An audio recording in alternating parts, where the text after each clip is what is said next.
तो CPI data आ चुका है एंड एफओएमसी की मीटिंग जो है वो बेसिकली होने वाली है, जहाँ पे रेट कट के चांसेस बन रहे हैं। एंड बिटकॉइन का अगर आप डेली चार्ट देखते हैं तो यहाँ पे एक डब्ल्यू पैटर्न की फॉर्मेशन भी होना स्टार्ट हो चुकी है। अब क्या यहाँ से एक बड़ी रैली या बड़ा बम आने वाला है, आज की वीडियो के अंदर हम यही समझेंगे। साथ ही अपडेट लेंगे ऑल्ट कॉइन्स का एंड बात करेंगे उन सवालों के बारे में जो आपने कमेंट्स के अंदर पूछे थे। तो वीडियो को स्टार्ट करते हैं बिटकॉइन के एक बहुत ज्यादा इंपॉर्टेंट चार्ट के साथ, जो कि है बिटकॉइन का वीकली चार्ट। ये इंपॉर्टेंट क्यों है इसको ध्यान से समझना। यहाँ पे आप देख सकते हो ये मंथ था लगभग दिसंबर का 2024 में, दिसंबर के लास्ट में एक फॉल आना स्टार्ट हुआ था जो अप्रैल 2025 तक चला था। लगातार यहाँ देखो मार्केट फॉल गई थी। उसके बाद इस एरिया से ये पार्टिकुलर कौन सा रेंज था, ये था 50 मूविंग एवरेज। यहाँ से प्राइस ने सपोर्ट लेना स्टार्ट करा था एंड एक बड़ी रिकवरी देखने को मिली थी। उससे पहले भी आप देखोगे जब फॉल आया मार्केट के अंदर, अगेन उसी तरीके से एक डाउन ट्रेंड की फॉर्मेशन हुई एंड आप देखो 3-4 महीने ये फॉल चला ऑलमोस्ट। अगर मैं यहाँ पे देखता हूँ तो आप देख सकते हो 11th ऑफ मार्च 2024 से स्टार्ट हुआ था एंड अगेन सितंबर तक ये फॉल चला 2024 तक। उसके बाद एक रिकवरी हमें देखने को मिली एंड फिर से कहाँ से देखने को मिली, सेम 50 मूविंग एवरेज। इस बार भी आप देखोगे तो उसी तरीके से यहाँ पे प्राइस जो है एक फेक आउट देने के बाद फॉल करके आया है, डाउन ट्रेंड बनाया है एंड रिकवरी कहाँ से आती हुई दिख रही है, सेम वही 50 मूविंग एवरेज से।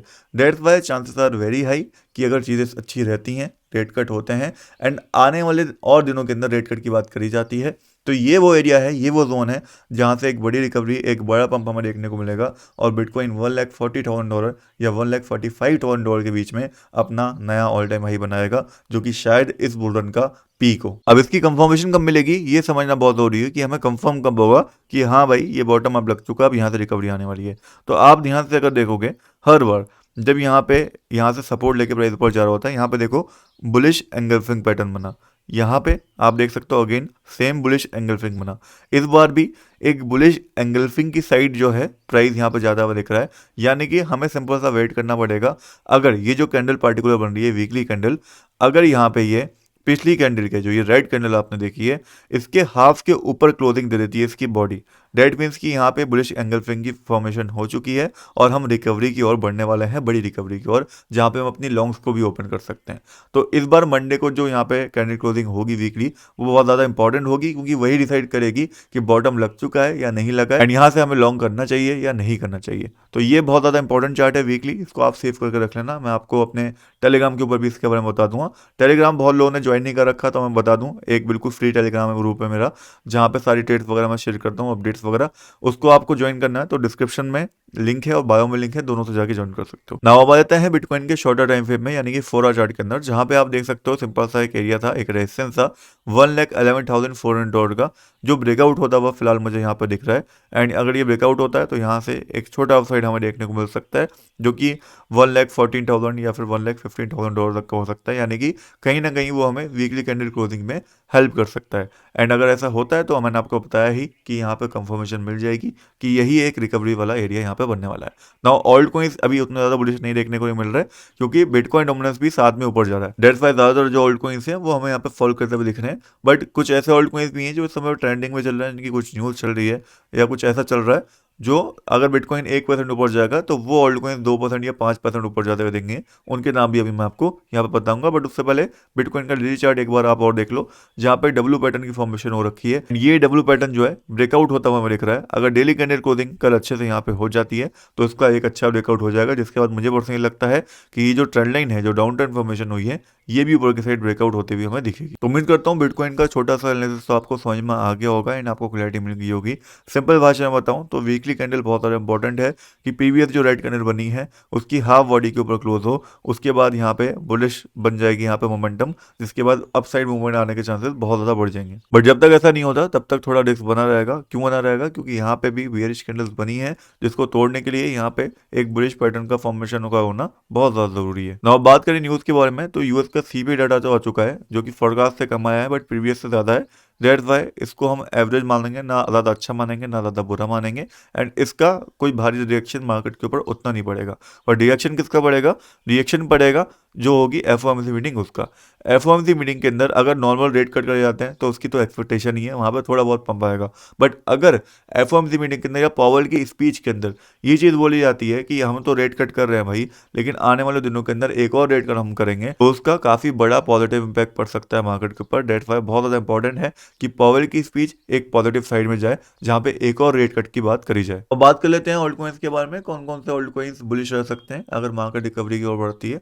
सबसे पहले है इथेरियम, जिसका एक अपग्रेड है दिसंबर 1 के अंदर।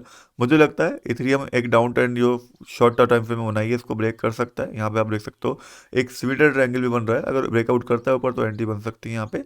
अगर मार्केट रिकवरी करी, बिटकॉइन रिकवरी करा, तो इथेरियम काफ़ी अच्छा रिकवरी दे सकता है, स्पेशली दिसंबर तक।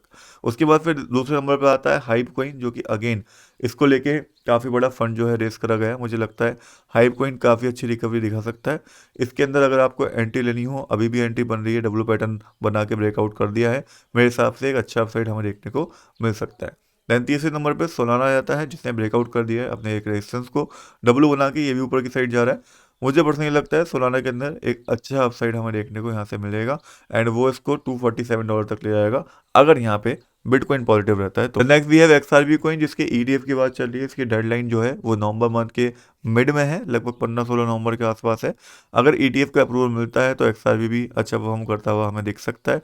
डब्ल्यू पैटर्न इसके अंदर भी बन चुका है, एक अच्छा अपसाइड इसके अंदर भी आ सकता है। नेक्स्ट हमारे पास आता है बीएनबी, जो कि अगर $1000 के आसपास करेक्शन लेके आता है तो it can be a good buy also, because previously बहुत अच्छा उसने परफॉर्मेंस दिया है। मुझे पर्सनली लगता है मार्केट रिकवर करेगी तो बीएनबी काफ़ी अच्छा परफॉर्मेंस दोबारा से दिखा सकता है। बाकी आप देख सकते हो डबल टॉप तो इसके अंदर ऑलमोस्ट लग गया था, तो प्रॉफिट बुकिंग भी इसके अंदर कहीं ना कहीं बनती थी अगर आपने मेरे साथ बाइंग करी थी $750 के आसपास। उसके बाद फिर सुई कॉइन आता है, जो कि अगेन बॉटम लेवल के ऊपर ट्रेड कर रहा है। $2 के अंदर अगर आपको ये मिलता है तो it can be a good buy. फिर के कॉइन आता है, जो अगेन बॉटम के आसपास ट्रेड कर रहा है, ये भी अच्छी रिकवरी दिखा सकता है, तो इसके अंदर भी एक स्पॉट बाय बन सकता है, थोड़ा रिस्की होगा। फिर लिंक कॉइन है, जो मुझे लगता है कि अच्छा परफॉर्मेंस दे सकता है फ्यूचर में, दैट्स वाई थोड़े छोटे अमाउंट में मैंने इसको बाय करके रखा है। Then we have Cardano coin, जिसका अगेन ईटीएफ की बात चल रही है, उसका अप्रूवल हमें नेक्स्ट मंथ में देखने को मिल सकता है, तो इसको भी आप अपने लिस्ट के अंदर रख सकते हो। अगर स्पेशली $0.68 के ऊपर डेली कैंडल क्लोजिंग ये देता है तो यहाँ से एक अच्छी रिकवरी इसके अंदर देखने को मिलेगी। तो ये कुछ इंपॉर्टेंट ऑल्ट कॉइन्स हैं, इनके बारे में अपडेट मैंने आपके साथ शेयर कर दिया है। अब बात कर लेते हैं उन क्वेश्चंस के बारे में जो कल की वीडियो के अंदर आपने पूछे थे। यहाँ पे फाइड कॉइन को लेके पूछा था आपने, आपने डोज को पूछा था, और भी बहुत सारे सवाल थे। एंड ऐसे ही अगर आपको कोई सवाल हो आप नेक्स्ट वीडियो के, इस वीडियो के कमेंट्स के अंदर पूछ लेना, नेक्स्ट वीडियो के अंदर मैं कवर कर लूँगा, क्योंकि एक ही वीडियो में सारे सवाल आपके कवर नहीं कर सकता। तो सबसे पहले था फाइल कॉइन, जो फिलहाल थोड़ा बेयरिश देखने को मिल रहा है। अगर मार्केट रिकवरी करती है तो शायद ये रिकवर कर जाए, बट फिलहाल के लिए इसके अंदर कोई ऐसी वॉल्यूम देखने को नहीं मिल रही जो हम बाई की साइड जाए। फिर भी अगर आपका इसका इंटरेस्ट है तो छोटे अमाउंट में लिया सकता है स्पॉट में। अदरवाइज अगर आप इसके अंदर शॉर्ट करना चाहते हैं तो करंट प्राइस पर शॉर्ट करके ऊपर का स्टॉप लॉस हम यहाँ पे लगा सकते हैं। वी हैव डॉज कॉइन, जिसके अंदर अगेन आप देखोगे एक डब्ल्यू टाइप पैटर्न की फॉर्मेशन हो रही है। मेरे हिसाब से ये अच्छी रिकवरी दिखा सकता है, तो अगर आपको स्पॉट के अंदर कोई ऑल्ट कॉइन लेना हो तो Doge can be a good option. फिर टाओ कॉइन हमारे पास आता है, जो अगेन थोड़ा बुलिश देखने को मिल रहा है बाकी ओल्ड कोइंस के मुकाबले। ब्रेकआउट करा था इसने, अभी आप देख सकते हो एक अच्छा ही टेस्ट करा है। यहाँ पे जो इसके नीचे हैं वो 50 और 100 200 दोनों मूविंग एवरेज हैं, डेट फाइव मुझे लगता है ये अच्छी रिकवरी दिखा सकता है, तो स्पॉट के अंदर इसको भी छोटे अमाउंट में लिया जा सकता है। नेक्स्ट हमारे पास आता है सी कॉइन, जो कि करंटली उतना बुलिश देखने को नहीं मिल रहा है, एक्चुअल में ये रहा करता था। अभी फिलहाल बॉटम लेवल के ऊपर है, तो स्पॉट के अंदर ले सकते हो अगर आपका इसके अंदर इंटरेस्ट है। फिर नेक्स्ट हमारे पास आता है पोल कॉइन, जो कि अगेन बॉटम के आसपास ट्रेड कर रहा है। इसके अंदर भी ज़्यादा वॉल्यूम नहीं है, बट अगर आपका इंटरेस्ट तो ले सकते हो। वही चीज़ है कि बेटर है कि आप बॉटम पे किसी चीज़ को बाय करो, मतलब अगर 10 रुपये की चीज़ 5 रुपये में 4 रुपये मिल रही है, उसकी वैल्यू कम हो गई है, तो आप उसको बाय करके थोड़ा रिस्क ले सकते हो, लेकिन वहाँ पर रिटर्न के चांसेस ज़्यादा रहेंगे। बट अगर आप कोई चीज़ 10 रुपये की 12 रुपये पे लोगे तो वहाँ पर रिस्क ज़्यादा रहेगा और रिटर्न के चांसेस भी कम रहेंगे, तो बेटर रहता है कि बॉटम पे चीज़ खरीदो। The next we have WLFI coin, जो अगेन किसी ने पूछा था। यहाँ से देख सकते हो एक बुलिश कैंडल बनी थी, उसके बाद रिजेक्शन आ चुका है। फिलहाल इसके अंदर एंट्री लेना थोड़ा रिस्की हो सकता है जब तक कि डेली कैंडल क्लोजिंग इसके ऊपर नहीं हो जाती। The next question docs coin को लेकर किसी ने पूछा था। आप देख सकते हो डॉक्स कॉइन के अंदर ये पार्टिकुलर कैंडल जो बनी है काफी ज्यादा बियरिश है, डेट्स वाई अगर मार्केट क्रैश करती है तो ये डबल क्रैश करेगा। इसलिए मुझे पर्सनली लगता है अगर आपका इंटरेस्ट है शॉर्ट करने में तो डॉक्स एक अच्छा ऑप्शन रह सकता है, यहाँ पे स्टॉप लॉस लगा के इसको शॉर्ट करा जा सकता है। नाउ लास्ट क्वेश्चन था यहाँ पे गाला कॉइन को लेके, जो कि करंटली आप देख सकते हो एक रिकवरी की ओर बढ़ रहा है। गाला मुझे लगता है आने वाले टाइम में एक अच्छी रिकवरी करेगा, नवंबर दिसंबर में अच्छा परफॉर्मेंस ये दिखाता है हर बार, डेट्स वाई मैंने स्पॉट के अंदर थोड़ा इसको लेके छोड़ रखा है, चाहो तो आप भी लेके छोड़ सकते हैं। फिलहाल से एक क्वेश्चन था केडी कॉइन को लेके किसी का, जो बहुत बुरे तरीके से यहाँ पे क्रैश करा है।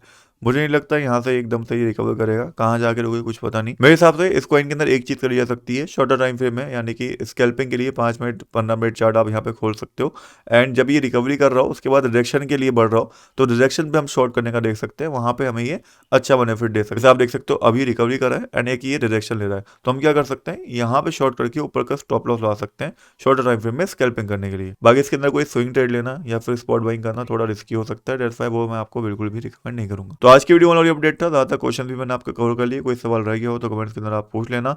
नेक्स्ट वीडियो के अंदर हम लोग जल्दी मिलेंगे, तब very good bye, take care.